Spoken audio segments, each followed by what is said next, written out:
The silence of deep space was broken by a signal. Faint, weak, but desperate. A distress call. Admiral Jonathan Hale stood on the bridge of the HSS Valiant, humanity's most advanced warship. The message was coming from the edge of human-controlled space, from a sector marked as uninhabited. The transmission was garbled, full of static, but the message was clear enough. Someone was in grave danger. The fleet's AI system quickly translated what little it could. The voice belonged to an alien species unknown to humanity. They were begging for help. A single phrase repeated over and over. "They are coming. We are falling. Please, anyone, help us." Hale's officers stood in tense silence. Commander Elias Carter, his second in command, frowned as he studied the transmission. "This could be a trap," Carter said, crossing his arms, "or a trick to pull us into an unknown conflict." Hale understood the risk. Humanity had expanded into space cautiously, avoiding unnecessary wars. But something about the desperation in that message unsettled him. Whoever sent it wasn't lying. They were truly terrified. "Any signs of other ships in that sector?" Hale asked. Lieutenant Grace Torres, the fleet's chief analyst, scanned the surrounding regions. "No known ships, but there's something strange." She hesitated before continuing. "The nearest star system, Vega 7, had an outpost. It was wiped out 5 years ago. The records never said why." A silence fell over the bridge. Hale exhaled slowly. The smart choice was to ignore it, to let someone else deal with it. But humans weren't known for walking away from distress calls. It was against everything they stood for. "Send a response," Hale finally ordered. "Sir?" Carter asked, surprised. "Let them know," Hale said, his voice firm. "Help is on the way."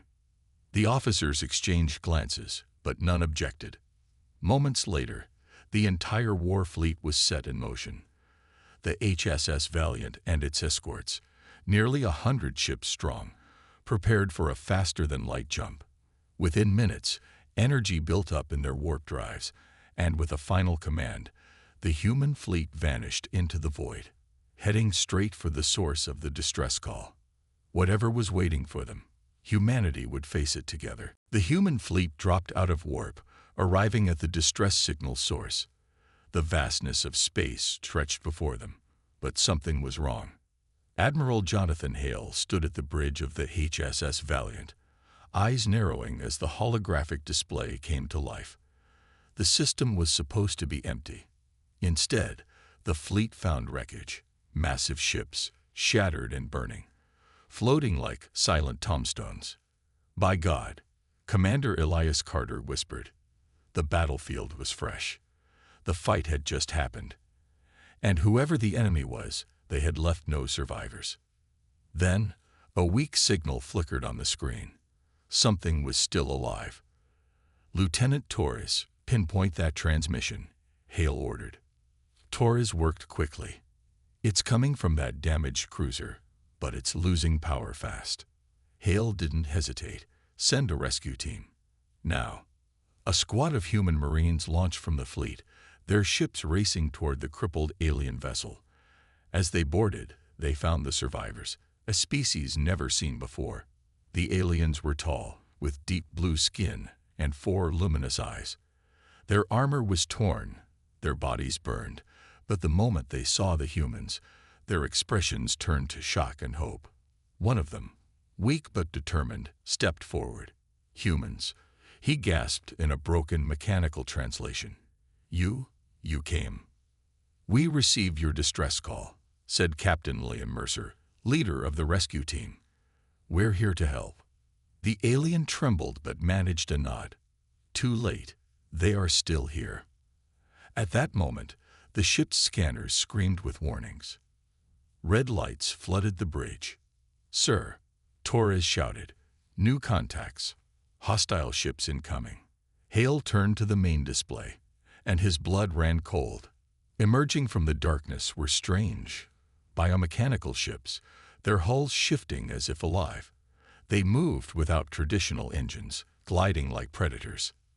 and there were dozens of them. The Dravok had arrived. The human fleet had no time to ask questions, no time to think.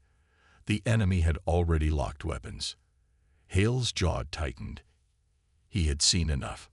All ships, battle stations, he roared. The human war fleet fired the first shots. Energy beams and railgun rounds tore through the void, slamming into the Dravok vessels. But instead of exploding, the alien ships absorbed some of the attacks, twisting and regenerating like living creatures. "They're adapting," Carter shouted. A moment later, the Dravok counterattacked. Green fire rained across space, cutting through a human cruiser and ripping it apart. The battle had begun, and humanity had just met their worst nightmare. The battlefield exploded into chaos. The HSS Valiant shook as enemy fire slammed into its shields. Sparks flew across the bridge, alarms blaring. Admiral Jonathan Hale gripped the command console, his expression like steel. "Return fire," he ordered. The human fleet responded with a storm of weapons. Railguns, plasma cannons, and missile swarms filled space with destruction. The first Dravok ship was torn apart, but instead of debris, its remains twisted, reshaping into smaller attack drones. "They don't die," Commander Elias Carter muttered. "They multiply." The Dravok ships moved in eerie coordination, dodging attacks as if they could predict human tactics. They struck hard and fast, green energy beams slicing through another human cruiser, which erupted in a ball of fire. Hale clenched his fists. "We can't fight them like a normal fleet." Lieutenant Grace Torres scanned the enemy movements.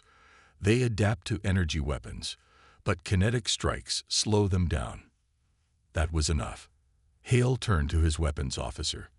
"Load hypervelocity rounds into the railguns. Fire at will." The order was relayed across the fleet. Suddenly, the human battleships switched tactics. Instead of energy weapons, they launched a barrage of solid slugs, each traveling at near-light speed. The first round tore through a Dravok destroyer, shredding its core before it could adapt. The enemy reeled. For the first time, they faltered.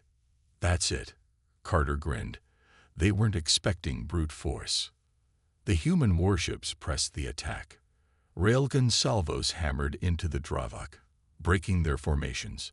Some enemy ships regenerated, but others were shattered beyond repair. Then, the Dravok changed tactics. Instead of fighting the fleet directly, they swarmed toward the alien survivors, trying to wipe them out completely. "They're targeting the Velari," Torres shouted. Hale made a split-second decision. Defensive screen. Protect them. Destroyers and frigates moved into formation, shielding the alien refugee ships. A human carrier absorbed the full blast of an enemy assault, sacrificing itself to keep the survivors safe. The Dravok did not expect humanity to throw themselves into harm's way, but that was exactly what the humans did. Aboard the damaged Velari ship, their leader, Karen Vol, watched in disbelief. "They fight for us," he whispered. The battle raged on, but now humanity had a plan. They had found a weakness in the enemy, and they were about to push back harder than ever. The battlefield was chaos. Explosions lit up the void as human warships and Dravok vessels clashed in a brutal fight for survival. But humanity was no longer on the defensive. They had found a weakness. Kinetic weapons worked, and now they were using them to full effect. "Target their cores," Admiral Jonathan Hale commanded, his voice sharp. "Don't let them regenerate." The human fleet obeyed. Railgun slugs and mass driver rounds slammed into enemy ships, shattering their twisted, living hulls. Each impact sent chunks of alien metal spiraling into space, unable to reform. The Dravok, for the first time, were struggling. But they were not defeated. "They're adapting again," Commander Elias Carter warned. "They're spreading out, trying to outmaneuver us." Hale studied the battlefield. The Dravok ships were no longer attacking in a direct line.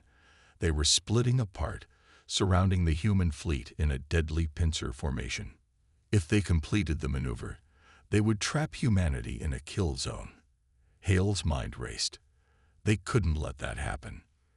Lieutenant Torres, he said, turning to his chief analyst, do we still have EMP warheads in the arsenal? Torres blinked, then checked the inventory. Yes, sir. But they'll only knock them out for a few seconds. A few seconds is all we need, Hale said. He grabbed the fleet-wide comm. All ships, prepare for synchronized EMP detonation. On my mark.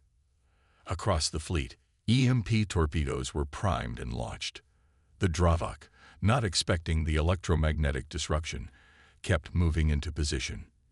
Then, detonate. A wave of blue energy pulses spread through the battlefield. The Dravok ships froze mid-motion, their systems flickering, their hive mind connection briefly severed. Now, hit them with everything, Hale shouted. The human fleet struck with full force.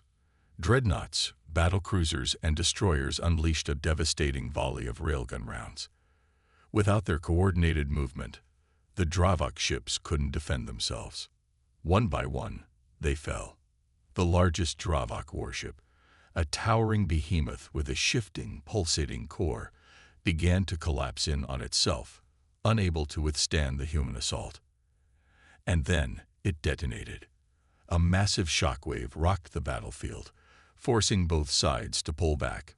When the dust settled, the remaining Dravok ships began to retreat into the void. Their mission failed. For the first time in history, humanity had forced the Dravok to retreat. Aboard the Villari ship, their leader, Karen Vol, could hardly believe his eyes. No species has ever defeated the Dravok in open combat, he whispered. Hale, breathing heavily, responded. Then they've never fought humans before. But even as the fleet celebrated, Hale knew one thing for sure. This war wasn't over yet. The Dravok had retreated from space, but the war was far from over. Admiral Jonathan Hale stood on the bridge of the HSS Valiant, his eyes locked on the holographic display. The surviving Villari refugees had sent a distress signal. The Dravok were attacking their last refuge, a small planetary colony hidden in the nearby nebula. Sir, Commander Elias Carter said urgently, the Dravok ground forces have already landed. If we don't act fast, they'll wipe out the survivors. Hale didn't hesitate.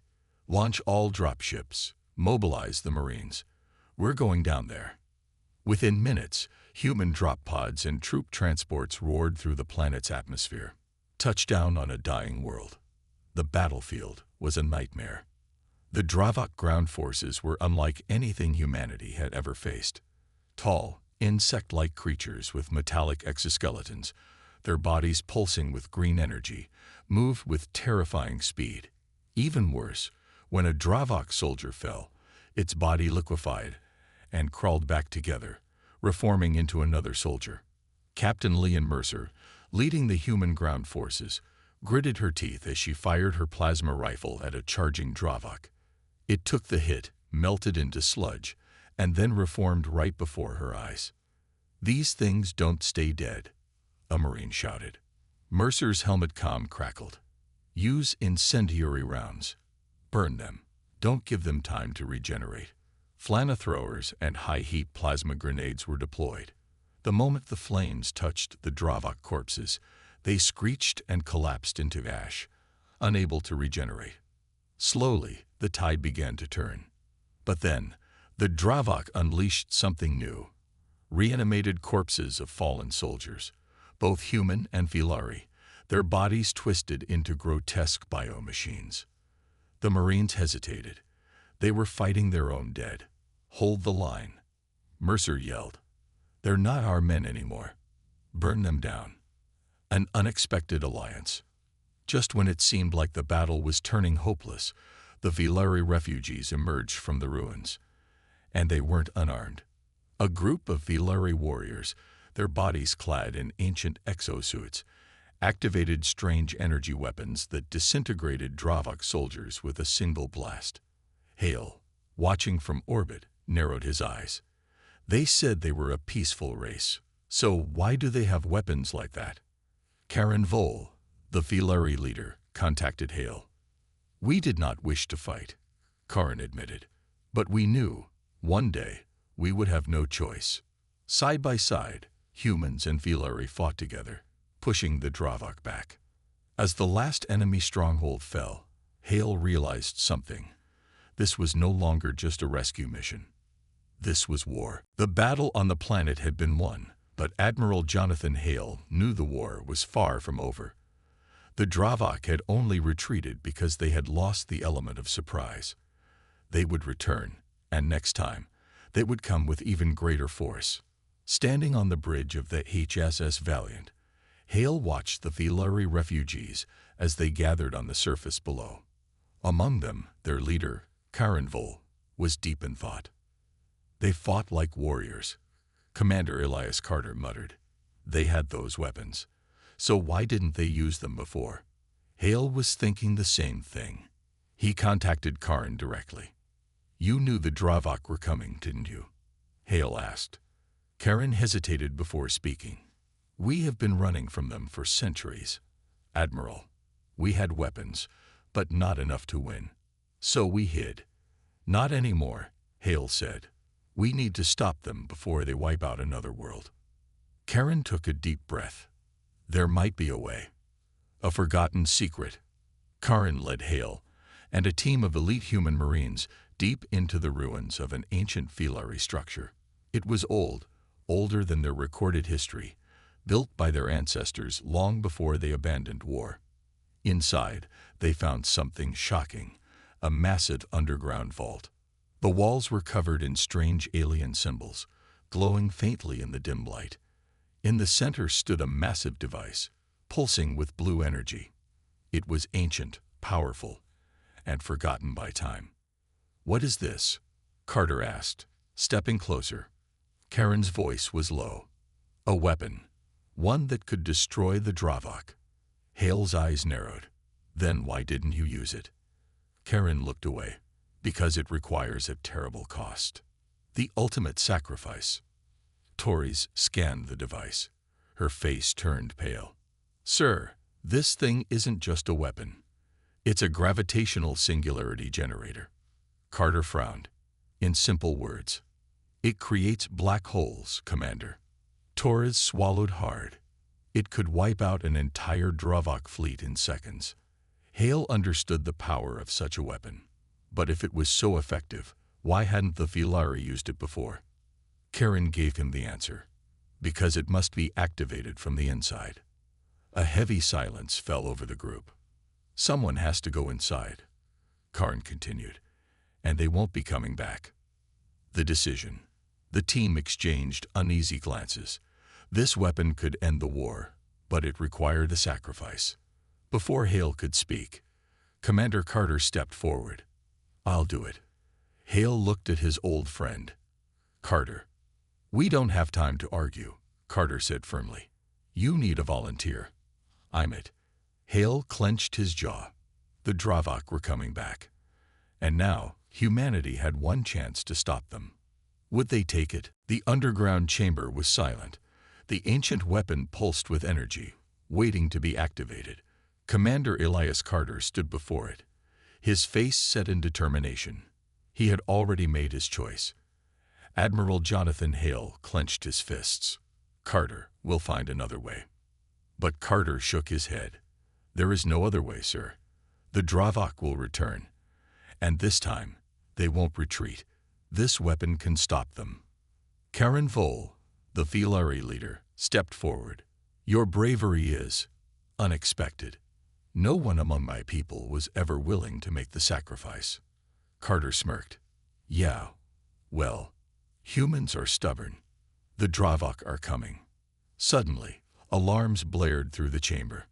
Lieutenant Grace Torres gasped as her scanner flashed red. "Sir, we've got incoming signals. Dravok warships just entered the system." Hale's heart pounded. They were out of time. Above the planet, the HSS Valiant detected a massive Dravok fleet warping in. This wasn't a scouting force. This was an extermination fleet. "Hundreds of ships, sir," a voice crackled through the comms. "They're preparing for an orbital bombardment. The Dravok wanted to burn everything, the humans, the Filari, even their own fallen. The final countdown. Carter stepped onto the activation platform of the weapon. Its energy field wrapped around him, pulling him toward the control core. Hale's voice was tight. "Carter, are you sure?" Carter looked at him, a small smile on his face. "Tell my family. This was my choice." Then he pressed the activation switch. The ancient machine roared to life. The ground shook, and blue energy rippled through the chamber. Torres' scanner flashed wildly. "It's working. It's creating a gravitational singularity." Above them, in space, the human fleet braced for the final battle. "Hold the line," a captain shouted. "Protect the surface at all costs." But then, the sky changed. A massive distortion opened above the planet, like a black tear in space itself. The Dravok ships began to shake as the gravitational field pulled them in. They tried to escape, but it was too late. One by one, the Dravok motherships collapsed, spiraling into the singularity. Their fleet, hundreds of ships strong, was ripped apart in seconds. Carter's voice crackled through the comms. "We did it." Then, silence. The energy field collapsed. The weapon powered down. And Commander Elias Carter was gone. The aftermath. On the HSS Valiant, the crew watched in stunned silence. The Dravok fleet, the unstoppable enemy, had been destroyed. But at a cost. Hale lowered his head. "Carter, you saved us all." Karen Vole placed a hand on Hale's shoulder. "Your friend's name will be remembered by both our people." But Hale knew the truth. The war wasn't over. The Dravok would return one day. And when they did, humanity would be ready. The battle was over, but the war was not. Admiral Jonathan Hale stood on the bridge of the HSS Valiant, staring at the battlefield above the Filari planet. Debris from hundreds of Dravok warships floated lifelessly in space, torn apart by the gravitational singularity. The enemy fleet had been annihilated. But at what cost? Commander Elias Carter was gone, his sacrifice ensuring humanity's survival. Hale felt the weight of it in his chest, but he had no time to grieve. A warning siren blared through the ship. "Sir," Lieutenant Grace Torres called out, her hands flying over the control panel. "I'm detecting Dravok life signs. They're still on the planet's surface." Hale's eyes narrowed. Of course, it wasn't over. "Get me Captain Mercer," he ordered.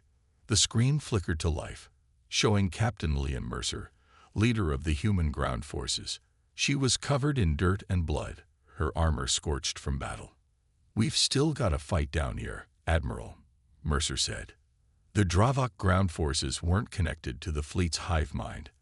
They are still attacking the Filari. Hale's fist clenched. Carter's sacrifice had wiped out the Dravok fleet, but their foot soldiers remained, and they were determined to finish the job. Final push on the surface. Down on the planet, the Dravok warriors had regrouped.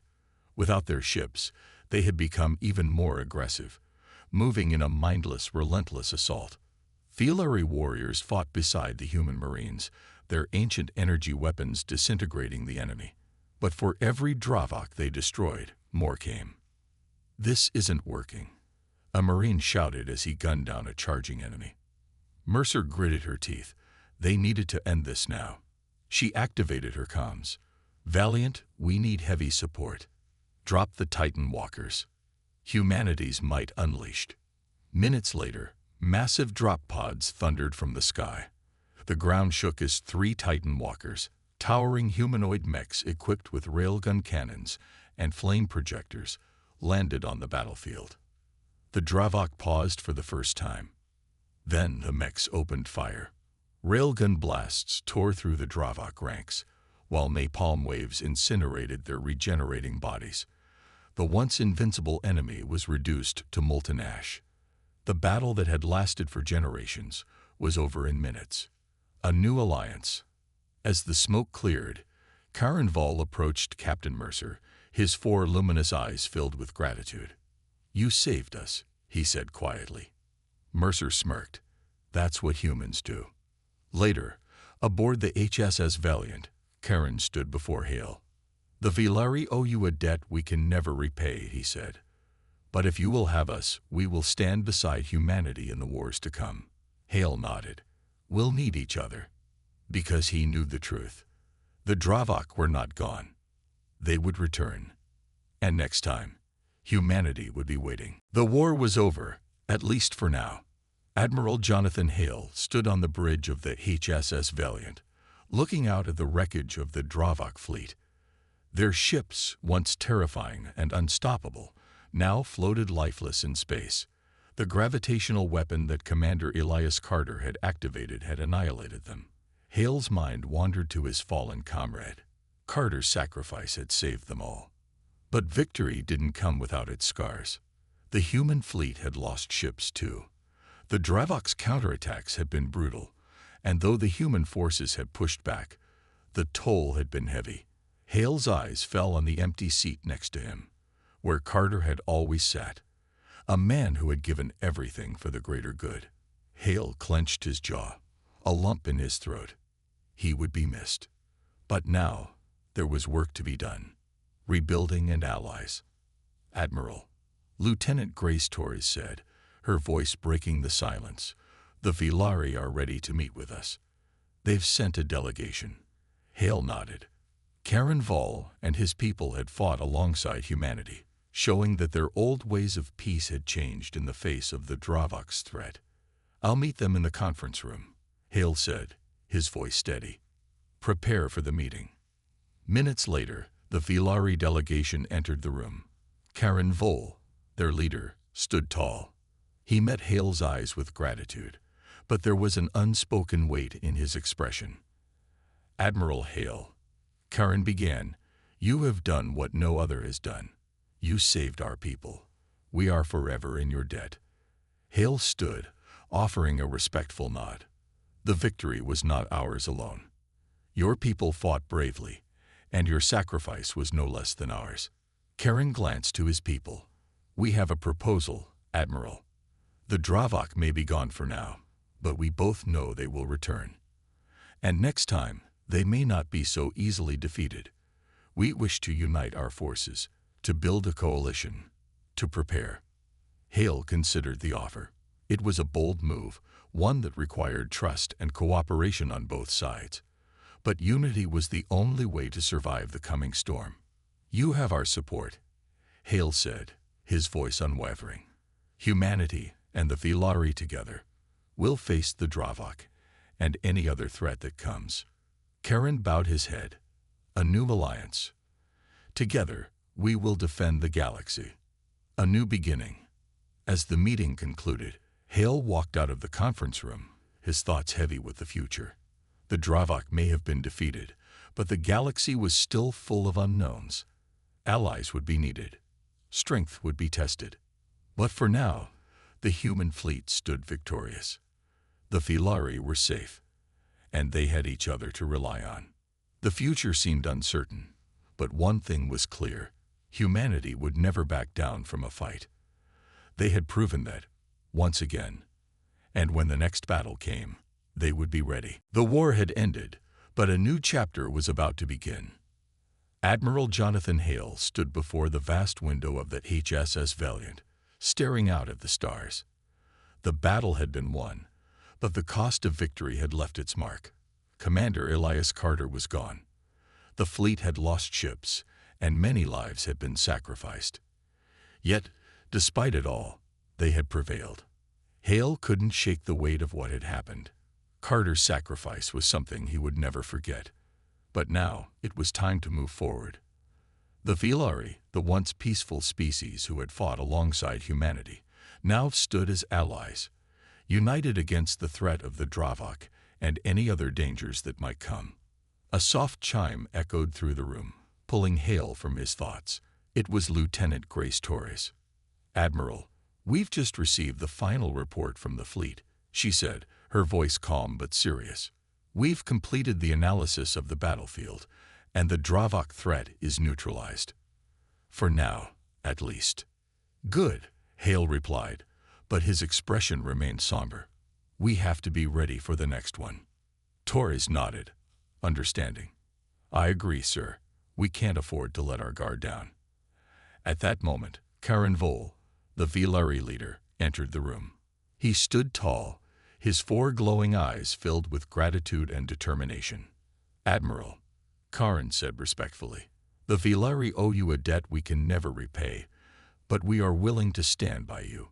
We've seen the strength of humanity, and we know we can face the future together." Hale turned to face Karen, his eyes meeting the alien leaders. "And we will stand with you, Karen. We've made a strong bond. And now, together, we can create something even stronger." Karen's expression softened. "You have already begun to change the course of our history. We were runners, hiding from the Dravok for too long. But with you, we will be fighters too." Hale smiled slightly. "And together, we'll be unstoppable." The New Alliance. Later that day, a formal agreement was signed. The Human-Vilari Alliance. A new chapter for both species, united in purpose. They would share technology, knowledge, and resources, preparing for any threats that might arise. Their combined forces would make them a galactic powerhouse, a beacon of hope for other civilizations that might one day need help. As Hale watched the ceremony unfold, he couldn't help but feel a sense of pride. The human spirit had once again proven its resilience. Creativity, ingenuity, and courage had won the day. But even as he stood there, watching the birth of this new alliance, Hale knew the galaxy was vast, and it would always be full of dangers. The Dravok were only one of many threats humanity might face. Still, one thing was certain. Humanity would never back down. They had proven that. And with the Vilari by their side, they would face whatever came next together. A look to the future. The stars stretched out before them, endless and full of possibilities. The future was uncertain, yes, but as long as humanity had its strength, its allies, and its resolve, they would face it head-on. The war was over, but this was just the beginning of something much greater. And no matter what the future held, humanity would be ready.